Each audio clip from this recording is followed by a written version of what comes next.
খুব ঘটা করে বাংলাদেশ থেকে গতবার দিল্লি ক্যাপিটালস উড়িয়ে নিয়েছিল মুস্তাফিজুর রহমানকে। মাঠের বাইরে সোশ্যাল মিডিয়াতে ফিজকে নিয়ে চর্চাও হয়েছিল বেশ, কিন্তু মাঠের ক্রিকেটে মুস্তাফিজ ছিলেন উপেক্ষিত। সেই মুস্তাফিজ এবার চেন্নাইয়ের জার্সিতে আলো ছড়াচ্ছেন। মুস্তাফিজের সমস্যাও সেবার ধরতে পেরেছিলেন দিল্লির মেন্টর সৌরভ গাঙ্গুলি। ফিজের বলে আলাদা ফিল্ডিং সাজানোর কথা বলেছিলেন প্রিন্স অফ কলকাতা, তবে সেই অনুযায়ী দিল্লির ম্যানেজমেন্ট সময় দেয়নি ফিজকে। অথচ সে পেসারই এবার চেন্নাইয়ে আলো ছড়াচ্ছেন, সেটাও মহেন্দ্র সিং ধোনি বা ঋতুরাজ গায়কোয়াড়দের সংস্পর্শে এসে।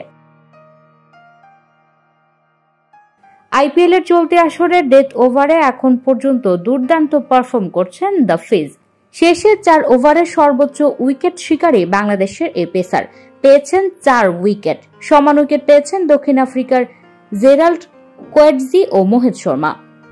তবে এদের দুজনের তুলনায় ইকোনমিতে অনেকটাই এগিয়ে ফিজ।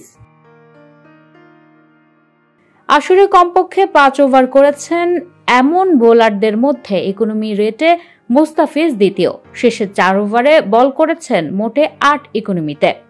তার চেয়ে ভালো ইকোনমি কেবল আভেশ খানের। 7.33 ইকোনমিতে বল করেছেন আভেশ। সব মিলিয়ে ডেথ ওভারে ফিজ এবারের আসরে 48 বল করে রান দিয়েছেন মোটে 64, পেয়েছেন 4 উইকেট। ইকোনমি রেট 8 আর প্রতি 16 রানের বিনিময়ে পেয়েছেন 1টি করে উইকেট। কিন্তু এই মুস্তাফিজকে ছেড়ে দিয়ে আইপিএল এ দিল্লি ক্যাপিটাল ধরে রেখেছিল অ্যান্ড্রিক নরকিয়াকে, এবারের আইপিএল এ যিনি সবচেয়ে খরচে বোলারদের একজন। দিল্লির হয়ে এবারে ডেথ ওভারে 36 বল করে রান দিয়েছেন 124, ইকোনমি 20 এর বেশি। হজম করেছেন 10 ছক্কা আর 12 চারের মার। উইকেট 3টি পেলেও দিল্লির দুরবস্থায় নরকিয়াকে দায় দিচ্ছেন অনেকেই।